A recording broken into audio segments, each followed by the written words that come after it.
Have you ever noticed how some people seem to have an almost supernatural control over the environment around them without saying a word?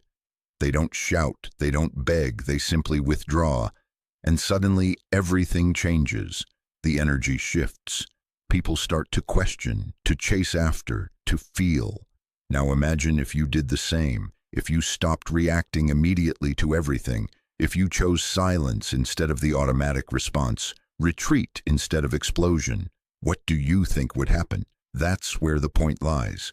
When you stop being always available, emotionally, physically, psychologically, the world around you goes into crisis because people are used to controlling you through your reactions, through your impulses, through your predictability. But the day you choose to withdraw, the game changes. And those who thought they knew you realize they know absolutely nothing about you. Carl Jung said, "Everything that irritates us about others can lead us to a better understanding of ourselves."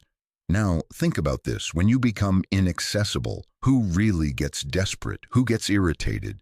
Who tries to provoke you just to elicit some emotion back? This reveals more about the other than about you, and it mainly reveals how much you are still being manipulated without realizing it. You keep giving yourself to please, to maintain peace, to not lose people who deep down were never really with you. And with every forced yes, every immediate response, every emotional reaction, you give away a piece of your energy. And at the end of the day, what's left? Tiredness, frustration, an emptiness you can't explain, but I'll tell you why. Because you are too available for those who don't deserve even a minute of your silence. This video is not about turning your back on the world, it's about choosing yourself. It's about learning what Jung called individuation, the process of becoming whole, authentic, complete. And this process begins when you understand that silence can be stronger than 1,000 arguments. That withdrawal, when it comes from awareness and not from escape, is an act of power. So I ask you now, looking into your eyes, how long will you continue to be controlled by the emotions of others? How long will you react like a puppet every time someone pokes your wound? Maybe it's time to cut those strings, to withdraw, to become a mystery, because when you stop being available, everything changes. You have been taught to always be present, to respond quickly, to please, to say yes, even when you wanted to say no. Since childhood, you have been conditioned to believe that your worth lies in how available you are to others. But here's a truth that perhaps no one has told you with this clarity. This excessive availability is not a virtue, it is a prison.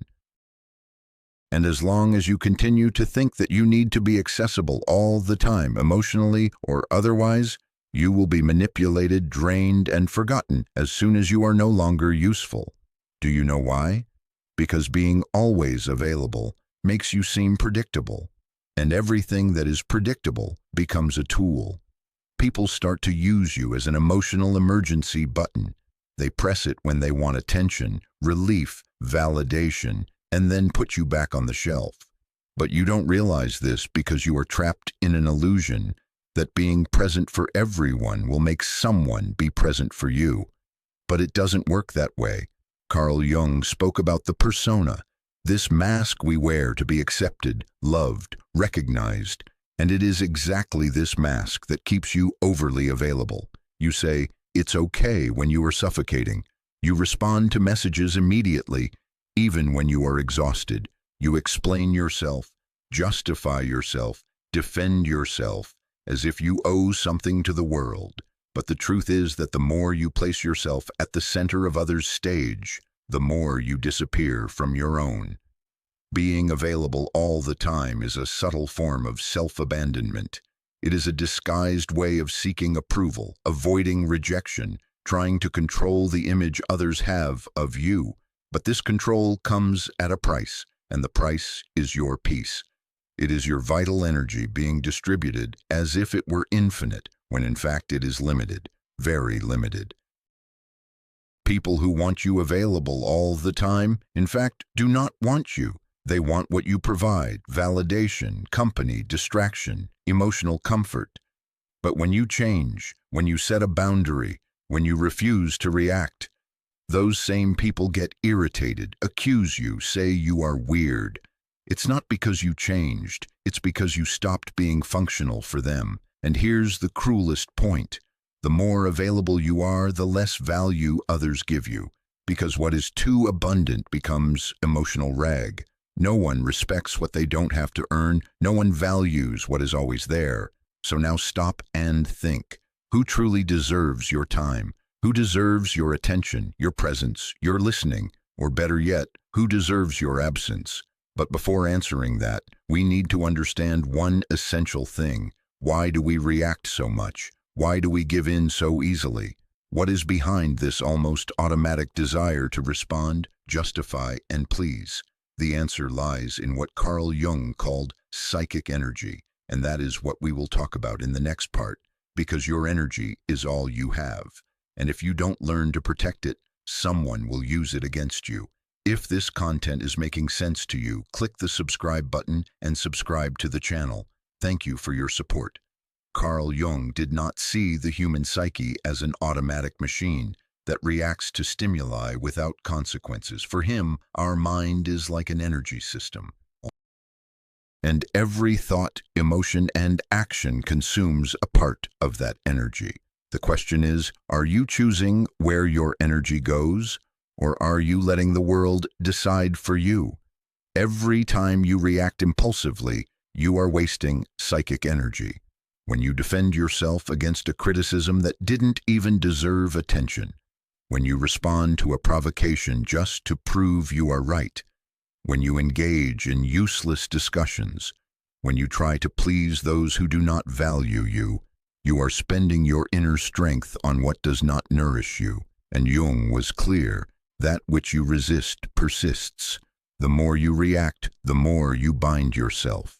People who live emotionally drained are not weak, they are misdirected. And do you know what happens to someone who lives exhausted? They become vulnerable. And when you are vulnerable, you become easy prey. Manipulative, opportunistic, and emotionally needy people can sense this. They notice that you do not know how to guard your energy, that you react to everything, that you are always trying to solve the world, and they take advantage of it. Jung said that a healthy psyche is one that knows how to keep energy within the system. This means knowing how to say no without guilt, knowing how to remain silent without feeling cowardly, knowing how to observe before acting, because true power is not in reacting, it is in choosing when and how to act. And this is only possible when you know yourself well enough to recognize your own impulses. How many times have you lost sleep over an unresolved conversation? How many times have you spent hours ruminating on what you should have said, or trying to understand why someone treated you poorly? This is energy being drained without return. You are keeping alive ghosts that should have died long ago and feeding dynamics that only exist because you insist on responding. Psychic energy is like a force field. When well guarded, it creates presence. You enter a room and command respect without saying a word. But when poorly managed, you become invisible, reactive, fragile.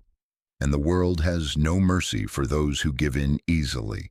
Therefore, start observing your own triggers. What makes you react automatically? What makes you lose your center? These are the exact points where your energy escapes, and that is where you need to work. Not to become cold or indifferent, but to be selective, to be sovereign over yourself. And here comes one of Jung's greatest revelations. When you conserve your energy, you break the projections that others place upon you. And that bothers a lot because now we are entering a dark territory, that of silent manipulation. In the next part, we will explore how opportunistic people feed off your energy and why your unavailability completely disarms these games. Get ready to look into the eyes of those who have always drained you without you realizing it. You think you are in control. You believe your reactions are conscious choices. But the truth is darker. Most of your emotional responses are programmed, And those who understand this manipulate you easily. Opportunistic people don't need to raise their voices, threaten, or force situations. They just trigger the buttons you've left exposed, and you react. Always. Carl Jung called this projection, the psychological mechanism through which people project onto others what they cannot see in themselves. But there is another side to this phenomenon that few notice. While others project onto you, you also become the receptacle for these images. And the more emotionally available you are, the more you become a blank canvas for these projections. You know that friend who only reaches out when they are in crisis. That partner who always needs you to save the day. That person who praises you but only as long as you are useful to them. None of this is by chance. They are not relating to you. They are relating to the idea of you, to the role you agree to play. And why do you agree? Because you are afraid of disappointing, afraid of not being loved, afraid of being abandoned. The most effective manipulation doesn't happen in shouting. It happens in the silence of guilt. When you feel that you owe something to the other. When you believe you need to be available, need to help, need to understand, even when it destroys you inside. And here is the central point. The manipulator doesn't need to control you. They just need you to keep reacting the same way. But when you stop reacting, the game breaks. When you start saying no, responding with silence, withdrawing instead of explaining yourself, the projections begin to crumble. The mask they put on you falls, and this leaves people unsettled because they no longer know who you are. Even worse, now they are forced to look at themselves, and not everyone is prepared for that. Your unavailability is a threat because it forces others to confront their own emptiness. The silence you offer reveals the internal noise they don't want to hear. And then comes the attack, the criticism, the emotional drama, not because you are wrong, but because you stopped serving as a convenient mirror. Jung said, "We do not become enlightened by imagining figures of light, but by making the darkness conscious. When you withdraw, when you stop feeding the cycle, the other's shadow begins to emerge.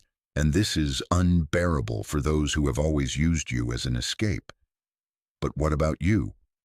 Are you ready to deal with the discomfort of being misunderstood, rejected, or even attacked for protecting yourself?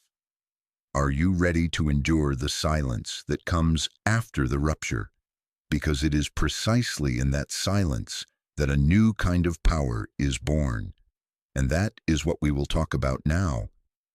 In the next part, you will understand why silence can be the most devastating weapon of the human psyche, and how it completely changes the dynamic between you and the world. The modern world is noisy. Everyone wants to be heard, wants to respond quickly, wants to win pointless debates and prove their point, even if it costs them their own peace. But there is a power that few know, and even fewer master, the power of silence. Not the silence of passivity or cowardice, but conscious, strategic, brutally lucid silence. The kind of silence that is not absence, but amplified presence. Carl Jung saw silence not as a void, but as a fertile ground for inner transformation.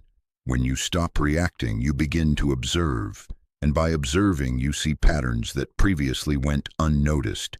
Emotional repetitions, manipulation games, cycles of self-sabotage. Silence allows for lucidity, and lucidity is dangerous for those who live to control you. Have you noticed how some people panic when you don't respond? When you don't explain yourself? When you simply disappear? It's not because they miss you, it's because your silence takes away their narrative control. While you speak, you are still in the game, but when you are silent, you change the rules. And that unbalances anyone who thrives on your reaction. True silence is not the absence of voice.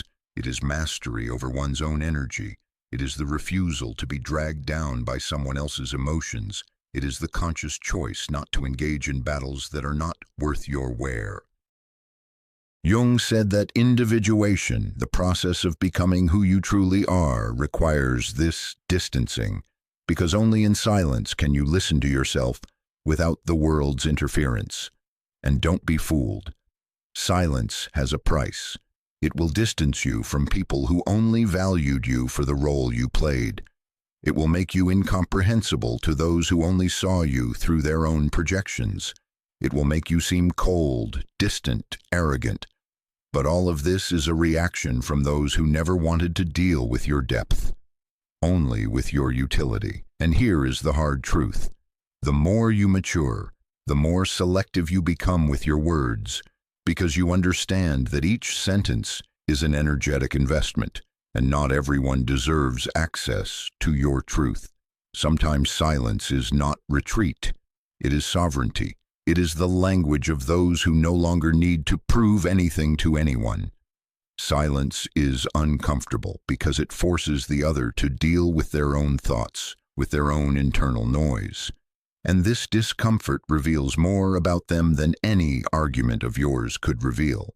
You don't need to explain your absence, it explains itself. And those who feel threatened by it reveal how much they depended on your imbalance to maintain their own control. But the most powerful silence is not the one that disturbs the other. It is the silence that reconstructs you from within. The silence that connects you to something beyond external approval. It is in this internal space, free from others' demands, that you begin to recover your vital energy, to reconnect with your essence. And this is precisely what we will talk about in the next part, because it's not enough to just cut out external noise. You need to relearn how to use your energy consciously, to choose where it goes, where it stays, and most importantly, where it should never be wasted. It's time to learn to be selective with your own soul. If you're in the process of reclaiming your energy and setting boundaries, you'll find real value in my book, Beyond the Shadow. It breaks down Jung's most important ideas and gives you tools to protect your energy, set boundaries, and reconnect with your true self. Link is in the pinned comment. It's no use understanding all of this intellectually if, in practice, you continue saying yes when you mean no, responding to messages that bother you, participating in empty conversations, and maintaining relationships that only exist out of inertia. Awareness without action is just another form of self-deception. True transformation begins when you firmly decide to become selective. And this requires emotional discipline. Conscious unavailability is not about being cold, arrogant, or indifferent. It's about no longer being accessible to anyone at any time for any reason. It's about taking control of your own energy, your own time, your own peace.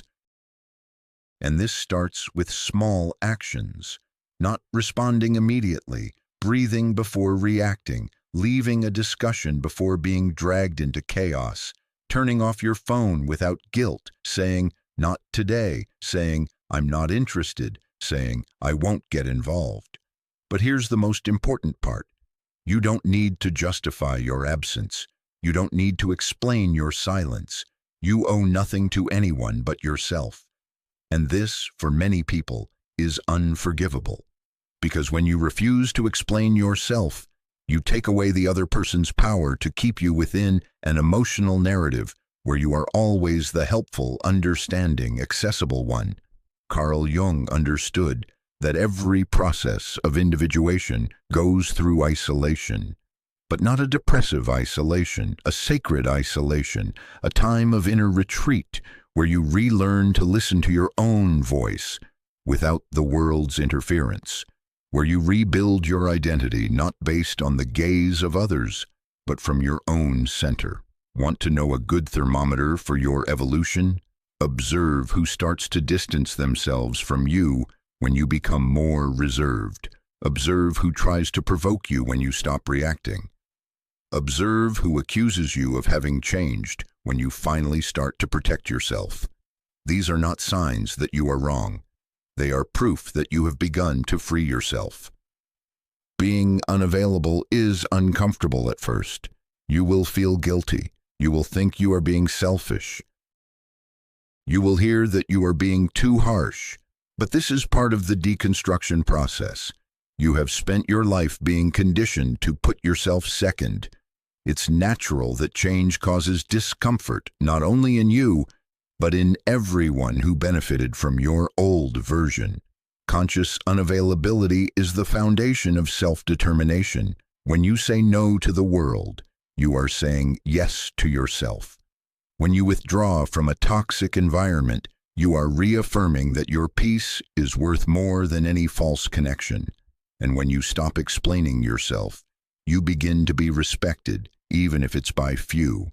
Not everyone is ready for this type of presence, because your emotional absence will expose wounds they do not want to face. It will reveal how much they depended on your emotional chaos to feel in control. And it is at this moment that the rupture comes.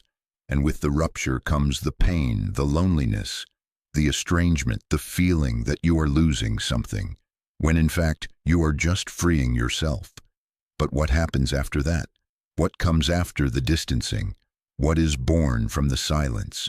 In the last part, we will talk about this, about the rebirth that only happens when you have the courage to be misunderstood, to be alone, and to become whole on your own. It's time to understand why the loneliness of the strong is the path to true freedom. When you stop being available to everyone, something profound begins to happen. First comes the silence, an uncomfortable silence that seems to scream inside you. You wonder if you did the right thing, if you are being too harsh, if you are losing people who liked you. But gradually, this silence transforms. It begins to cleanse, to calm, to heal. And then comes solitude. But not the solitude of absence. It is the solitude of total presence, your own. The solitude of the strong. The solitude of one who no longer betrays themselves to keep others close. And in that space where there was once confusion, clarity enters. Where there was once anxiety, peace enters. Where there was once neediness, a new kind of strength enters. The strength of being whole within yourself. Carl Jung said that the process of individuation, becoming who you really are, requires you to distance yourself from the collective, that you disidentify from the mask, that you walk alone for a while. And that is exactly what you are doing when you decide to become unavailable. You are not fleeing the world, you are returning to yourself. It is at this point that you stop being a reactor and become a creator. You cease to be shaped by circumstances and begin to shape your reality from within. The people who feel uncomfortable with your absence, they reveal that they never wanted you. They wanted the role you played. And now that you no longer fit, they don't know what to do with you. And that is liberating. You will lose people, but you will find yourself. You will distance yourself from places, but you will reconnect with your essence. You will become misunderstood, but finally, you will begin to be respected, because when you are no longer available for anything, you become valuable, rare, unforgettable, and don't be fooled. This is a rebirth, a new beginning, the start of a life where you are no longer available for emotional crumbs, for mind games, for voids disguised as affection. Now you only accept what resonates with your peace, with your truth, with your wholeness. And if you have made it this far, it's because a part of you is already ready for this new path. A part of you has already understood that being loved means nothing if, for that, you have to abandon yourself. And that true self-love begins when you choose yourself, even if it costs you to be alone for a while. Now tell me in the comments, are you ready to be misunderstood, rejected, or even hated in the name of your inner freedom? Are you willing to pay the price of being you? If this message touched you, if it made sense, write in the comments, I choose my peace. Let's see how many here are ready for this transition. And don't forget, keep watching the next video. It's important, much more than you imagine. See you there.